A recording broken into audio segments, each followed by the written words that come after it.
www.attableek.com, the reviver of Iman. Alhamdulillah Rabbil Alameen. Wassalatu wassalamu ala sayyidil mursaleen wa ala alihi wa sahbihi. میرے پیارے بھائیو، اللہ کے انعامات احسانات بہت زیادہ ہیں، اتنے زیادہ ہیں کہ وہ کوئی گننا چاہے تو گن بھی نہیں سکتا۔ جب وہ گن نہیں سکے گا تو اس کا شکر کیسے ادا کرے گا؟ گن ہی نہیں پاتا، نعمت کا شکر کیسے ادا کرے گا؟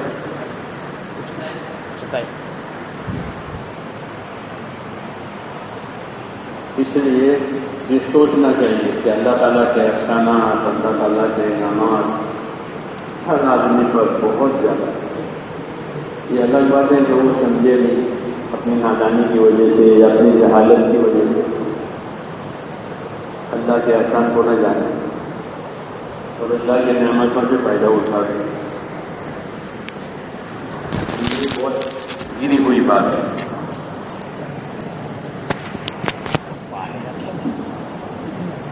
اللہ کے احسان سوچنے سے، اللہ کے انعامات کو سوچنے سے اللہ کا تعلق پیدا ہوتا ہے،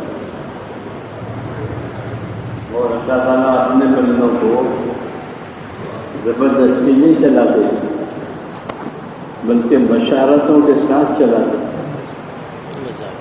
بشارتیں ان کو دیتے ہیں کہ تمہارے لیے ہم نے یہ تیار کیا ہے، تمہارے لیے یہ ہے، تمہارے لیے یہ ہے، تمہارے لیے یہ برکتیں ہیں۔ یہ بتایا، یہ نہیں کہ اگر تم نہیں مانو گے تو تمہارے کمر توڑ دیں گے، تمہیں ختم کر دیں گے، ایسا کر کے نہیں چلاتے، بشارتوں سے چلاتے ہیں، خوشخبریاں دیتے ہیں اپنے انعام کی، اپنے احسان کی، اپنے نعمتوں کی، دنیا میں بھی اور آخرت میں۔ یہ اللہ کا طریقہ ہے۔ اس لیے ضرورت اس بات کی ہے کہ اپنی غفلتوں کو دور کریں۔ یہ بڑی بیماری ہے دنیا میں۔ اس بیماری سے، غفلت کی بیماری سے، دو باتیں ہوئی ہیں۔ ایک تو اللہ کو بھول گئے، سب سے پہلے اللہ یاد نہیں آتا۔ دوسرا آخرت یاد نہیں آتی۔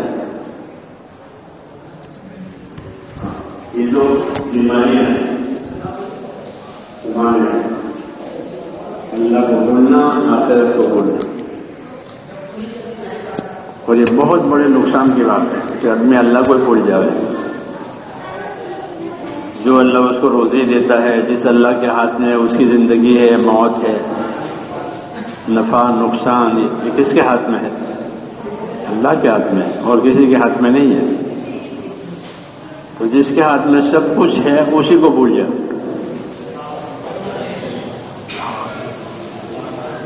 یہ بڑے نقصان کی بات۔ وَلَا تَكُونُوا كَالَّذِينَ نَسُوا اللَّهَ، خبردار خبردار ایسے نہ بنو کہ اللہ کو بھول جاؤ۔ یہ بات کہ اللہ کو بھول جاؤ۔ اللہ کوئی چھوٹی چیز ہے کہ اس کو بھول جائے؟ چھوٹی چیز بھول جاتا ہے آدمی، مسواک بھول گیا، گھڑی بھول گیا، رومال بھول گیا، چھوٹی موٹی چیز بھولتا ہے۔ بڑی چیز تو وہ بڑی چیز وہ بھولتا نہیں، وہ کوئی بسترا نہیں بھولتا اپنا۔ اللہ کی ذات تو بہت بڑی ہے، اس کو کیسے بھول گیا؟ تو اس لیے کہا کہ خبردار خبردار ایسے نہ بنو کہ اللہ کو بھول جاؤ۔ اگر کوئی اللہ کو بھول جائے گا تو سزا ہوگی۔ کہ کیا سزا ہوگی؟ کہ اس کی سزا یہ ہوگی کہ جو اللہ کو بھول جائے گا وہ اپنے آپ کو بھول جائے گا۔ جیسے نشہ والا ہوتا ہے نا، وہ اپنے آپ کو بھولا ہوا ہوتا ہے جب تک نشے میں ہے۔ ایسے جب آدمی اللہ کو بھول جائے گا تو اس کو اپنی دنیا کا نشہ چڑھ جائے گا، پھر وہ اپنے آپ کو بھی بھول جائے گا۔ کہ نفع کس میں ہے، نقصان کس میں ہے، کامیابی کس میں ہے، ناکامی کس میں ہے، ثواب کس میں ہے، عذاب، کچھ نہیں، اپنے آپ کو بھولا ہوا ہے. یہ سزا ہوتی ہے اس کو خبر بھی نہیں ہے. نشہ چڑھتا ہے. جی ہاں، جب اطاعت نہیں ہوتی، اللہ کی تابعداری نہیں ہوتی، تو جس چیز میں لگا ہوا ہے اسی کا نشہ اس کو چڑھتا ہے. مال ہوتا ہے تو مال کا نشہ، عہدہ ہوتا ہے تو عہدے کا نشہ، وہ چیز اس کو نشہ چڑھاتی ہے. پھر وہ حق ادا نہیں کرتا، نہ اپنا، نہ اللہ کا، نہ کسی اور کا،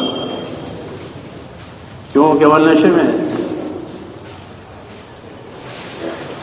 وہ نشے والے کو یہ خبر نہیں ہوتی کہ میں نشے میں ہوں.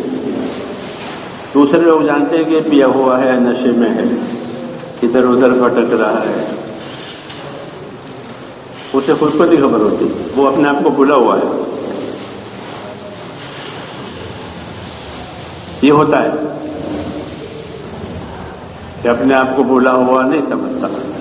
جیسے نشے والا اپنے آپ کو نشے میں جانتا ہی نہیں. وہ جب اترے گا، جب پتہ چلے گا کتنی الٹی ہوئی ہے، کتنا ہوا ہے، سب گندا.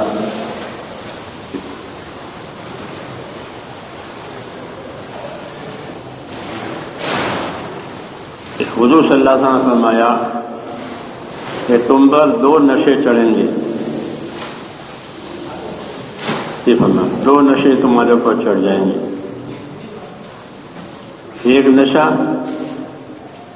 عیش کی محبت کا. ہر آدمی کو ہے کہ مجھے عیش ملے. اس عیش میں، نشے میں دوسری سوچ بات نہیں، دوسری بات نہیں سوچتا. عیش کی محبت کا نشہ ہے کہ مجھے دنیا میں عیش ملے. حالانکہ اللہ نے دنیا میں عیش دینا طے ہی نہیں کیا. اللہ نہیں دیتا کسی کو عیش. ہاں، کھانا کھایا ہے تو پخانا ہوگا، عیش کہاں سے ہوگی؟ جی ہاں، پیشاب ہوگا، پخانا ہوگا. جی ہاں، عیش نہیں ہے. ہر چیز کا دوسرا اثر ہوتا ہے. جی ہاں، یہاں عیش نہیں رکھی ہے اللہ نے. ہاں، کہ عیش تو ساری کے ساری جنت میں ہے. حدیث میں ہے سارا عیش کہاں ہے؟ کہ جنت. کہ نہ پیشاب ہے، نہ پخانا ہے، نہ پسینہ ہے، نہ کمانا ہے، نہ بڑھاپا ہے، نہ بیماری ہے، کچھ نہیں. بڑھاپا بھی نہیں ہوگا. جوان رہیں گے. حدیثوں میں ان کے کپڑے میلے نہیں ہوں گے، انہیں پیشاب پخانے کی حاجت نہیں ہوگی. جی ہاں، عیش وہ ہمیشہ کے لیے. یہاں عیش بھی ہوتے تو تھوڑی دیر کے لیے ہوتی. ہاں، پھر اس کے بعد تو دوسری بات، عیش کرنے کے لیے نہیں پیدا کیا ہے، لیکن لوگوں کو عیش کا نشہ چڑھ جائے گا کہ مجھے عیش ملے. ہاں، وہ ملے نہ ملے، لیکن وہ عیش کے چکر میں اپنی زندگی اس کی گزر جاتی ہے. فرمایا ایک نشہ چڑھے گا عیش کے محبت کا. دوسرا نشہ چڑھے گا جہالت کا. جاہل، کیا ذمہ داری ہے، کیا حقوق ہے، کچھ پرواہ نہیں. جہل، میری کیا ذمہ داری ہے، مجھ پر کیا حق ہے، اللہ کا، اللہ کے بندوں کا، مخلوق کا، اللہ کی کتاب کا، اللہ کے رسول کا، میری اپنی ذات کا مجھ پر کیا حق ہے، کچھ خبر نہیں. اس کو جہالت کہتے ہیں. کچھ خبر نہیں کہ میری ذات کا مجھ پر کیا حق ہے، پتہ نہیں. کھاتے ہیں، کماتے ہیں، پھر جانوروں کی طرح مر جاتے ہیں. یہ جہالت کہلاتی ہے. تو ہمارا جہالت کا نشہ چڑھے گا. اس لیے کسی حق کی بھی ادا کرنے کی کوئی پرواہ نہیں ہوگی. جو چلتا ہے وہ چلتا ہے، بس. یہ نشے چڑھیں گے. آگاہ کیا ہے لوگوں کو تاکہ اپنی زندگی نہ بگاڑے نشے میں. ہاں تو نشے کیسے اترے گا؟ تو نشہ اترتا ہے دو چیزوں سے. ایک نشہ تو اتارتا ہے موت نشہ اتارتی. موت کی بات آئی کہ آدمی ڈھیلا ہو گیا. فوراً سارے ارمان ختم. کیوں؟ کیا موت کی آگاہی آ گئی، اب یہ نہیں بچے گا. جی ہاں. تو ایک تو نشہ اتارتی ہے موت. وہ بہت خطرناک بات ہے کہ کسی کا نشہ اترے ہی نہیں جب تک موت نہ آئے. کہ یہ بہت خطرے میں ہے. دنیا پوری زندگی نشے میں گزر گئی، موت آئی تو ہوش آیا، تو کیا فائدہ ہے؟ ختم ہے وہ تو، ختم ہے. اب زندگی نہیں ہے. اگر نشہ بھی اترا ہے تو کوئی عمل نہیں ہوگا. نشے میں کر دیا. فرعون کے بارے میں ہے کہ وہ اس کو اپنی حکومت کا نشہ چڑھا تھا. وہ نشے میں باتیں کرتا تھا، حکومت کا نشہ، عہدے کا نشہ. ہاں. تو وہ کہتا تھا اپنے نشے میں کہ یہ موسیٰ جو ہے یہ فسادی ہے، پیغمبر ہے موسیٰ، کہ یہ فسادی ہے. تو موسیٰ کو فسادی کا ہے کیونکہ وہ نشے میں بول رہا ہے. تو موسیٰ تو نبی ہے اور اللہ کا بڑا نبی ہے. یہ بڑے نبیوں میں سے موسیٰ علیہ السلام. وہ کہیں کہ یہ موسیٰ فسادی ہے. دوسری بات، وہ نشے میں لوگوں سے کہتا تھا کہ دیکھو تمہارا کوئی خدا نہیں سوائے میرے، میں تمہارا خدا. یہ کہتا تھا کہ میں تمہارا خدا، میرے سوا تمہارا کوئی خدا نہیں. یہ باتیں کیسی ہیں؟ کیسی بات ہے؟ نشے کی. خدا تو ایک ہی ہے. آدمی خدا کیسے ہو گیا؟ مگر وہ نشے میں کہ نبی کو فسادی کا ہے، اپنے آپ کو خدا کا ہے. پھر جب اس کی موت آئی وہ ڈوبنے لگا، اللہ نے اسے ڈوبویا ہے، تو اس کا نشہ اتر گیا. اور نشے اب کہتا ہے میں اس خدا پر ایمان لاتا ہوں جس پر یہ لوگ ایمان لائے. تو اللہ نے وہ ایمان رد کیا. جب یہ ایمان معتبر نہیں ہے، اب تو تجھے موت آ گئی ہے، وہ ایمان رد ہے. حدیثوں میں ہے کہ جبریل آئے آسمان سے اور سمندر کی تہ میں سے کیچڑ لے کر کے اس کے منہ میں ٹوس دیا. چپ، بول مت، بند کر دیا اس کو بولنا. جی ہاں. کیوں کہ اب تو پکڑ کا وقت آیا، یہ رنگے ہاتھ پکڑا گیا ہے. اب اس کی کوئی دلیل چھٹکارے کی نہیں ہے کیونکہ اس کا نشہ موت پر اترا ہے.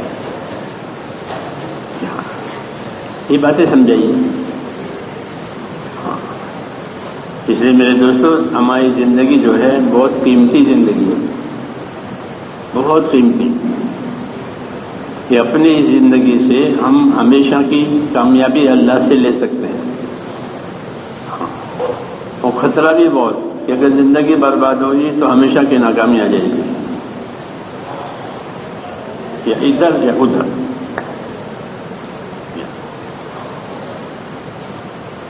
اس لیے چوکنا رہنے کی ضرورت ہے. کس بارے میں؟ اپنی زندگی کی ذمہ داریوں کے بارے میں کہ اللہ نے مجھ پر کیا ذمہ داری ڈالی، اور مجھے اللہ نے کیوں پیدا کیا ہے، اور مجھے اللہ یہ ساری نعمتیں کیوں دے رہا ہے. مجھ سے کوئی کام ہی نہیں ہے. آدمی گھاس ڈالتا ہے جانور کو تو جانور سے فائدہ اٹھاتا ہے، خالی گھاس نہیں دیتا اس کو. گھاس چارا خالی نہیں دے گا. ہاں، یا تو اس کا دودھ دوئے گا یا اس سے کام لے گا، ایسے نہیں دیتا وہ. کہاں چلا دستور ہے یہ کہ کسی مشین کو آئل دے گا، پالش کرے گا تو اس مشین سے کام لے گا، ایسے نہیں تو آئل پالش ایسا ہوتا ہے تو مشین کو آئل پالش بڑی کیوں کہنے اسے کام لینا ہے، فائدے کی بات ہے کہ جس کو نوازا جاتا ہے اس سے کام لیا جاتا ہے۔ تو اللہ تعالیٰ جو نعمتیں دیتے ہیں اور نوازتے ہیں تو کیوں دیتے ہیں؟ ایسے ہی کہ نہیں تم سے کچھ کام لینا ہے اس لیے تم کو یہ چیزیں دی ہیں۔ نوکر کو پیسے دیتے ہیں، تنخواہ دیتے ہیں، اسے کام لینا ہے، مفت میں کوئی نہیں دیتا، اسے کام لیا جائے گا، اس لیے اس کی ضرورت پوری کرتے ہیں۔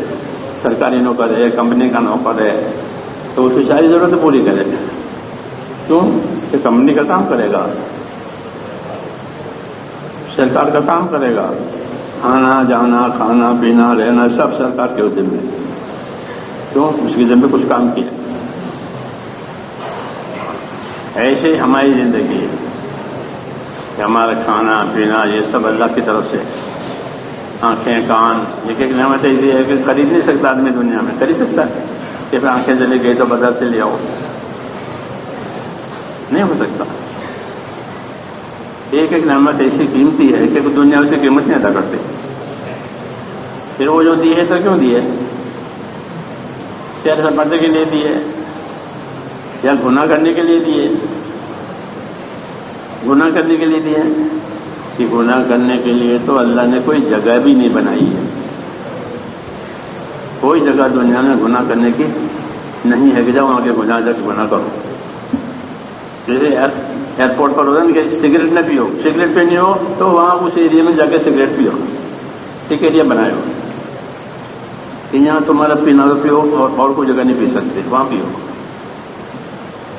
سگریٹ پینے کی جگہ بنا رکھی ہے، سب جانتے ہیں، لیکن اللہ نے گناہ کرنے کی کوئی جگہ بنائی نہیں ہے کہ وہاں جا کے گناہ کر لو۔ فرمایا میں نے زمین بنائی ہے بہت لمبی چوڑی مگر یہ میری عبادت کے لیے، ٹھیک ہے، ان واسعۃ فإیایا فاعبدون، میری زمین بہت کشادہ ہے، لمبی چوڑی ہے، سب آنے والی مخلوق یہاں بسے گی قیامت تک، اتنی لمبی چوڑی ہے یہ، تو یہ کس لیے بنائی کہ یہاں عبادت ہوگی، یہاں گناہ نہیں ہوگا، یہاں فساد نہیں ہوگا، فساد کے لیے نہیں بنی، گناہ کے لیے نہیں بنی، عبادت کے لیے بنی، اسی لیے بسایا آدم علیہ السلام کو اور ان کے اولاد کو کہ تمہیں عبادت کے لیے حکموں کو پورا کرنے کے لیے بسایا ہے، اس لیے تمہیں نعمتیں دے رہے ہیں تاکہ تم حکم پورا کرو۔ یہ ذمہ داری ہے کہ اللہ کی نعمتیں جو آتی ہیں وہ اسی لیے آتی ہے، نعمتیں کھاؤ پیو لیکن اپنی ذمہ داری پوری کرو، نعمتوں میں رکھ کر کے اللہ تمہیں دیکھے گا کہ تم کیسی زندگی گزارتے ہو۔ خالی نعمت راحت کے لیے نہیں ہے بلکہ نعمت امتحان کے لیے بھی ہے کہ ہر آدمی کو نعمتیں دے کر کے اللہ دیکھیں گے کہ یہ کیسا چلتا ہے، سیدھا چلتا ہے یا ٹیڑھا چلتا ہے، مجھے راضی کر کے چلتا ہے یا مجھے ناراض کرتا ہے اپنی نعمتوں میں، یہ اللہ دیکھتے ہیں۔ مگر یہ بات دھیان میں نہیں ہے، بس اپنی نعمتوں سے فائدہ اٹھاؤ، اس سے غفلت آئی ہے نعمتوں سے، حالانکہ نعمتیں مدد کے لیے آئی ہے، نعمتیں آدمی کی مدد کے لیے دی اللہ نے، آنکھیں دیے، کان دیے، اندھا ہوتا تو کیسا ہوتا، گونگا ہوتا تو کیسا ہوتا، کتنا محتاج ہے، کتنا لاچار ہے، کیوں اندھا ہے، تو وہ اندھا پر نہیں دیا، آنکھیں دی، دیکھو دنیا کو اور اپنی ذمہ داری کو بھی دیکھو، اپنی ذمہ داری پہچانو، یہ ہے اصل بات کہ زندگی ذمہ داریوں کو پہچاننے کے لیے ہے، زندگی ذمہ داریوں کو بھولنے کے لیے نہیں ہے۔ جو زندگی کی ذمہ داری بھول جائے گا وہ اپنے آپ کو بھول جائے گا، جی ہاں، نشہ چڑھ جائے گا اس کو خبر بھی نہیں. جو کرنے کی ہے وہ نہیں ہوگی اور نہ کرنے کی ہے وہی ہوگی. اس سے آتے ہیں ببال. کرنے کی تو کرے نہیں اور نہ کرنے کی کرے, کہ اس سے ببال آتا ہے زندگیوں میں, پریشانیاں آتی ہیں تاکہ ٹھیک ہو جائے. اس لیے میرے دوستو, یہ مجلسیں, یہ مذاکرے کوئی رسمی رواجی نہیں ہے. ایک رسم رواج ہے, چلو جیسے میلے لگتے ہیں, ایک رسم رواج ایسا نہیں ہے. بلکہ یہ محفلیں, یہ مجلسیں, یہ تذکرے, یہ تو میرے دوستو ایسا ہے جیسا محمیز ہوتا ہے. اب تو محمیز کیسے سمجھنا ہے, وہ بات ہی ختم ہو گئی. محمیز جانتے ہو؟ نہیں جانتے. گھوڑے سوار جب گھوڑے پر سوار ہوتا ہے تو ایک کیل ہوتی ہے, وہ اپنے جوتے میں لگا دیتا ہے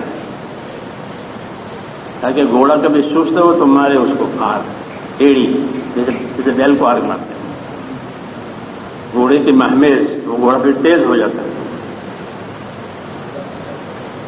وہ اس کے جوتے میں ہوتی ہو.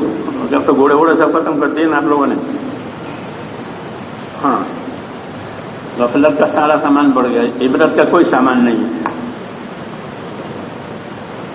تو اسے محمیز کہتے ہیں اردو میں. چھوٹے چھوٹے جوتے کی ایڑی میں, جیسے آر ہوتی ہے بیل کے لیے, گھوڑے کے لیے, تو گھوڑا پھر تیز چلتا ہے.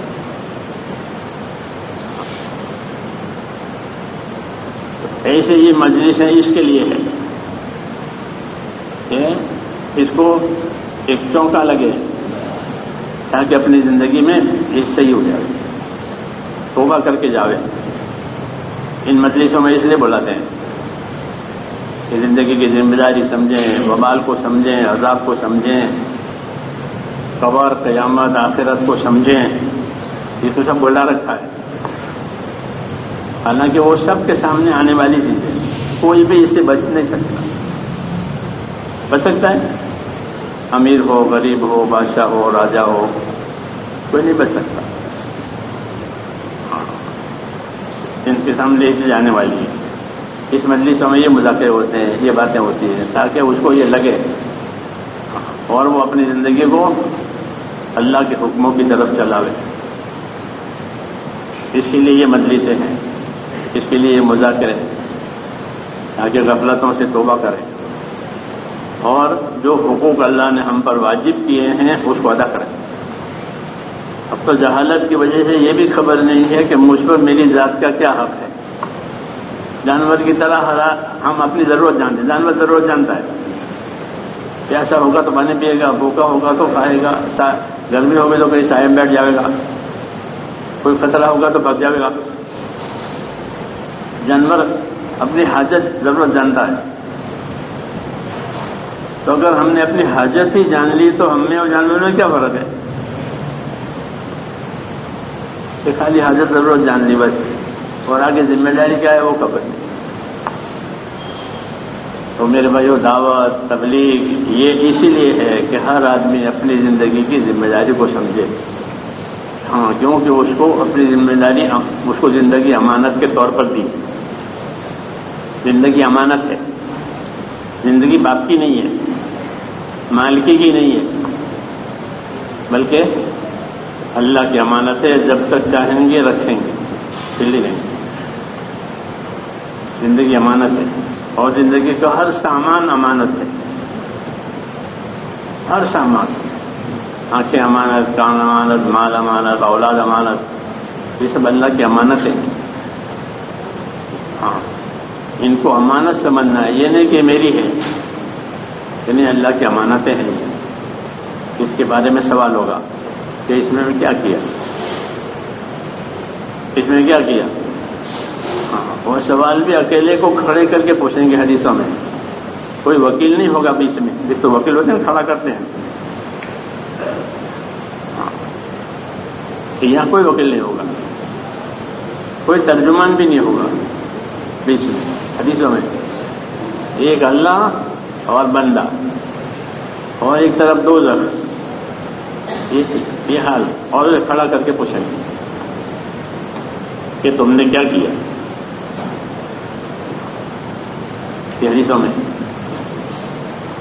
لیکن چونکہ یہ باتیں آتی ہی نہیں رات دن، اس لیے کوئی چوٹ نہیں لگتی، کوئی فکر بھی نہیں آتی. ہماری یہ محفلیں، ہماری یہ جلسے، ہماری یہ اجتماع اسی لیے ایک اس کو کچھ چوٹ آوے، ایڑ آوے، تاکہ وہ سیدھا چلے، تاکہ زندگی کی ذمہ داریاں پوری ہو جائیں. یہ اصل ہے. جس کی زندگی پوری ہو گئی ذمہ داریوں کے ساتھ، وہ ہمیشہ کے لیے کامیاب ہو گیا. اس کو دنیا کی برکتیں دیتے ہیں مرنے سے پہلے، موت کے بعد بدلا دیتے ہیں. مرنے سے پہلے زندگی میں برکتیں دیں گے.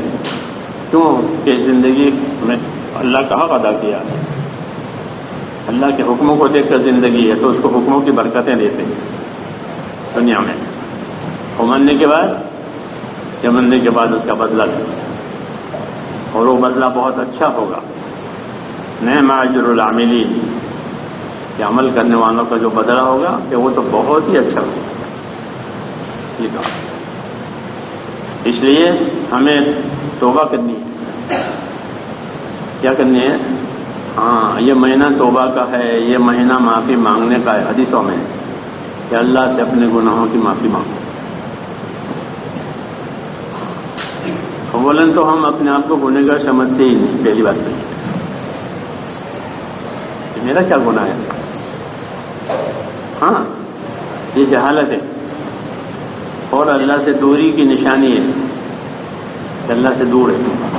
اس لیے اپنے آپ کو گنہگار نہیں سمجھتا. بے خبر ہے، گناہ کر کے بے خبر ہو گیا، گناہ کر کے بھول گیا. جیسے زہر کھا کر کے بھول گیا، تو زہر تو اپنا کام کرے گا. اچھا، یہ بھول جاوے جب بھی، کیا زہر کام نہیں کرے گا؟ بھول سے کھایا ہو تو، یا کھا کے بھول جاوے تو، دونوں صورتوں میں زہر کام کرے گا. نہیں، بھول سے کھا گیا تو بھی زہر کام کرے گا، اور کھا کے بھول گیا کہ مٹھائی میں زہر تھا، وہ پھر بھول گیا، اپنے کام میں لگ گیا، تو زہر اثر نہیں کرے گا. یہ زہر اثر کرے گا. ایسا گناہ کر کے بھول گیا، یا گناہ کو گناہ ہی نہیں سمجھا، وہ تو اپنا اثر کرے گا. اس لیے حضور صلی اللہ علیہ وسلم تاکید کرتے ہیں کہ اپنے گناہوں کی اس مہینے میں معافی مانگو. اپنے آپ کو گنہگار ٹھہراؤ اللہ کے سامنے کہ اللہ میں گنہگار ہوں، میں ہاتھ جوڑتا ہوں، میں توبہ کرتا ہوں. اور پھر اپنی زندگی کا رخ صحیح کرو، فرائض کو ادا کرو. جو چیزیں اللہ نے حرام کی ہے اسے اپنے آپ کو دور رکھو، جو حقوق ہے اسے ادا کرنے کی نیت کرو. اور پوچھو جاننے والوں سے کہ کیا کیا ذمہ داری ہے. وکیلوں سے پوچھنے جاتے ہیں دنیا کے کام، ڈاکٹروں سے پوچھنے جاتے ہیں اپنی بیماری کی بات، اور دین کی بات نہیں پوچھتے. دین کی بات نہیں پوچھتے کہ ہم پر کیا ذمہ داری ہے، ہمیں کیا کرنا چاہیے. اس لیے حالت روز بروز گرتی جاتی ہے، اور ایمان میں، اعمال میں پیچھے ہو جاتے ہیں. اور یہ بڑا نقصان ہے کہ آدمی اپنے ایمان میں، اپنے دین میں پیچھے ہو گئے. یہ بڑا نقصان ہے. اللہ رسول یہ چاہتے ہیں کہ اپنے دین میں، اپنے ایمان میں، اپنے نیکی کے کام میں آگے رہو، پیچھے مت رہو. یہ تمہارے لیے ہے. اگر تم نہیں کرو گے تو تمہارے واسطے کوئی دوسرا نہیں کرے گا. قاعدہ ہے، اگر آدمی اپنے لیے نہیں کرتا تو اس کے لیے دوسرا نہیں کرے گا. یہ پکی بات ہے. اس کے رشتے دار بھی بھول جائیں گے دفن کر کے. پوچھو ایک سال کے بعد کہ کون سی تاریخ کو باپ مر گئے تھے، تو اسے تاریخ یاد نہیں ہے. باپ کے مرنے کی کون سی تاریخ پتہ ہے؟ کیوں وہ بھول گئے اپنے باپ کو. بھول جاتے ہیں، کوئی ہمدردی نہیں کرتا. جو اب کرے گا اپنے لیے کرے گا، بس اتنی بات. ایک فرشتہ ہوتا ہے جب دفن ہو جاتا ہے میت، تو وہ دفنانے والوں پر مٹی ڈالتا ہے، جاؤ اس کو بھول جاؤ گے. تو باپ ہو ماں ہو کتنا ہی پیارا ہو بھول جاتا ہے، اس کے بارے میں کوئی فکر اس کو ہوتی نہیں ہے، تو وہ جانے اس کا عمل جانے، یہ ہوگا۔ اس لیے ہر آدمی اپنی فکر کرے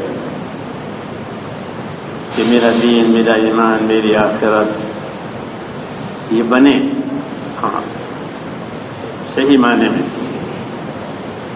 رمضان کا مہینہ خاص طور سے اسی کے لیے ہے۔ حضور صلی اللہ علیہ وسلم فرماتے ہیں رمضان میں اپنی مغفرت، اپنی بخشش کراؤ، اللہ سے اپنے گناہ معاف کراؤ۔ رمضان گزر گیا اور اپنے گناہ معاف نہیں کروائے کہ یہ بد نصیب ہے، اس کے لیے حضور کی بد دعا ہے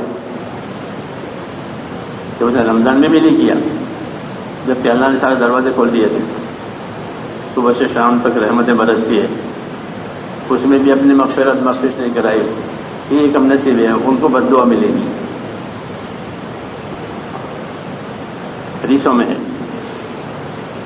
اس لیے میرے بھائیوں یہ دن اور یہ ماحول اسی لیے ہے کہ ہم اپنے آپ کو سنبھالیں، اللہ کے حقوق کو ادا کریں، دوسروں کے حقوق ہیں اس کو ادا کریں، یہ نہیں کہ بعد میں کریں گے، شیطان سکھاتا ہے بعد میں کریں گے، بعد میں پھر کچھ نہیں ہوتا، یہ دیا موقع وہ یہی کراتا ہے، اپنی بعد میں پھر ہو گیا، یا تو موقع نہیں ملے گا یا زندگی ختم ہو جائے گی، دو باتیں ہوتی ہیں۔ اس لیے ارادے کرو انشاءاللہ اللہ کے حکم والی زندگی گزارنی ہے، ایمان میں، عبادات میں، نیکی میں اپنے آپ کو آگے بڑھانا ہے، توبہ کر کے، ہاں یہ نہیں سمجھنا کہ میرا کوئی گناہ نہیں ہے، یہ گناہ کا ہے لیکن اس کو خبر ہی نہیں ہے، پیٹ میں گانٹھ ہوتی ہے، بدن میں گانٹھ ہوتی ہے، پتہ نہیں اس کو، جب اس کو افسر کے سامنے کھڑے کریں گے تو کہتے ایک گانٹھ ہے، مشین بتا رہی ہے، یہ ہو گیا، مجھے فریکچر ہو گیا تھا، میں پاکستان گیا تھا، میں سمجھا موچ آئی ہے تو موچ کا علاج کیا، تو بہت دکھ، پھر بنگلہ دیش گئے، تو بھائی دکھاؤ کسی کو، پھر دواخانے گئے، پھر ایکس رے کیا پاؤں کا، وہ ہڈی پھٹ گئی، مجھے ڈاکٹر کہتے ہیں آپ کی ہڈی پھٹ گئی ہے، وہ دیکھے سامنے مشین میں کہ میں اس کو جوڑوں گا اور آپ کو یہ تکلیف ہوگی، پھٹ گئی ہے دیکھیے، تو وہ مشین بتا دی کہ پھٹ گئی ہے، ہم سمجھے موج آئی ہے، تو ایسے ہوتے ہیں کہ آدمی گناہ میں ہے اور کہ ہم کچھ نہیں ہیں، تو مشین بتا دے گی۔ اس لیے میرے بھائیوں اپنی زندگی کو سنوارنے کی ضرورت ہے، ایمان سے، اعمال سے، اخلاق سے، توبہ سے، اللہ کے ذکر سے، اللہ کی عبادت سے۔ رمضان میں خاص طور سے اپنے اوپر بوجھ لے عبادت کا، کھانے پینے کا نہیں۔ کسی حدیث میں رمضان میں کھانے پینے کی بات نہیں آئی ہے، بقرعید کے دنوں میں کھانے پینے کی بات ہے۔ حضور صلی اللہ علیہ وسلم بقرعید کے دن ہوتے ہیں 3-4 دن کہ اس دن میں کھاؤ پیو، روزہ مت رکھو، یہ فرمایا۔ یہاں کبھی نہیں کہا کہ تم کھاؤ پیو، کیوں؟ کھانے پینے کا وقت نہیں ہے، دن میں تو روزہ رکھے گا، پھر کب کرے گا؟ تو رمضان میں کھانے پینے کی بات نہیں کہی ہے۔ ہاں رمضان یہ کہا کہ مومن کی روزی بڑھ جاتی ہے، تو روزی بڑھے گی، ہاں تو روزی بڑھے گی تو کیا کریں کہ روزی سے آخرت بناوے، دوسروں کے دے، مدد کرے، کسی غریب کی، کسی کا روزہ کھلواوے، کسی کی حاجت پوری کرے، زکات دے، روزی بڑھ گئی ہے تو کھانے پینے کے لیے نہیں بڑھی ہے کہ ہاں کھاؤ، کہیں نہیں ہے حدیثوں میں۔ بقرعید کے دنوں میں ہے کہ ہر روزہ حرام ہے، روزہ مت رکھو، عید کرو اور کھاؤ، قربانی کرو، یہاں نہیں کہا کہ کھاؤ، یہ الٹا ہے۔ جی ہاں، جہالت کی وجہ سے ہم اس کو نہیں محسوس کرتے، بلکہ کہا کہ رمضان میں اللہ کو اپنی محنتیں دکھاؤ، حدیث میں ہے۔ تو اور دنوں میں تو عبادت میں اتنی محنت نہیں کرتے تھے، رمضان میں زیادہ کرو اور اللہ کو دکھاؤ، لوگوں کو مت دکھاؤ، اللہ کو اپنی محنتیں دکھاؤ کہ اتنے قرآن پڑھے ہیں، اتنے نوافل پڑھے ہیں، اتنا خیرات کیا ہے، اتنی توبہ کی ہے، اتنا ذکر کیا ہے، اتنی تلاوت کی، کہ اللہ کو دکھاؤ۔ یہ حدیثوں میں یہ نہیں کہ کھاؤ،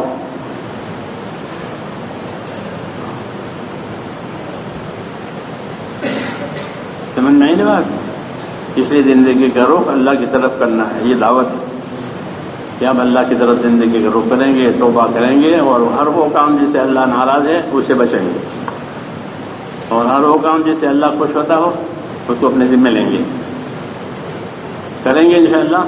ہاں، یہ مجلس اس لیے ہے، یہ اجتماعات اس لیے ہیں، اور کوئی رسم میلہ نہیں کرنا یہاں، بلکہ یہ لے کر کے جاوے کہ زندگی بگاڑی ہے اور زندگی سے بڑھ کر کوئی چیز نہیں ہے. ایک ہی مرتبہ ملتی ہے، ایک ہی مرتبہ ملے گی، دوسری دفعہ نہیں ملے گی. اور قیمتی ہے زندگی، ایک ایک دن، ایک ایک گھڑی، تو اس کو بگاڑنا نہیں، پاک صاف زندگی بناوے تاکہ اللہ تعالیٰ اس میں برکتیں دیں اور آخرت میں بدلا دیں.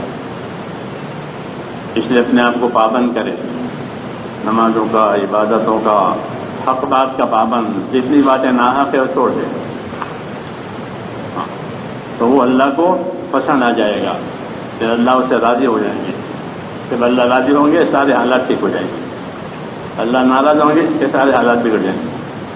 پیسوں والوں کے بھی، عہدے والوں کے بھی، زمین والوں کے بھی، گھروں سے اللہ ناراض ہے تو ان کے حالات اللہ بگاڑ دے گا. ان کی چیزیں حالات نہیں بنائے گی. ان کے پیسوں سے ان کے حال بن جائے کہ نہیں، پیسے خود ہی کھوٹے ہو جاتے ہیں.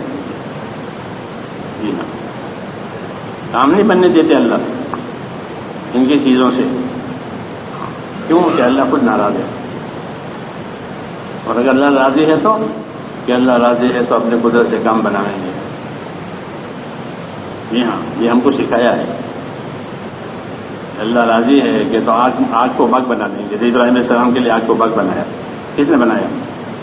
اللہ نے بنایا. آگ کو باغ بنایا. یہ کرتے ہیں. اس لیے توبہ کرنی ہے اور اللہ کی طرف رجوع کرنا ہے اور اپنے آپ کو پابند کرنا. اس میں کامیابی ہے. آزادی میں کوئی کامیابی نہیں، آوارگی میں کوئی کامیابی نہیں.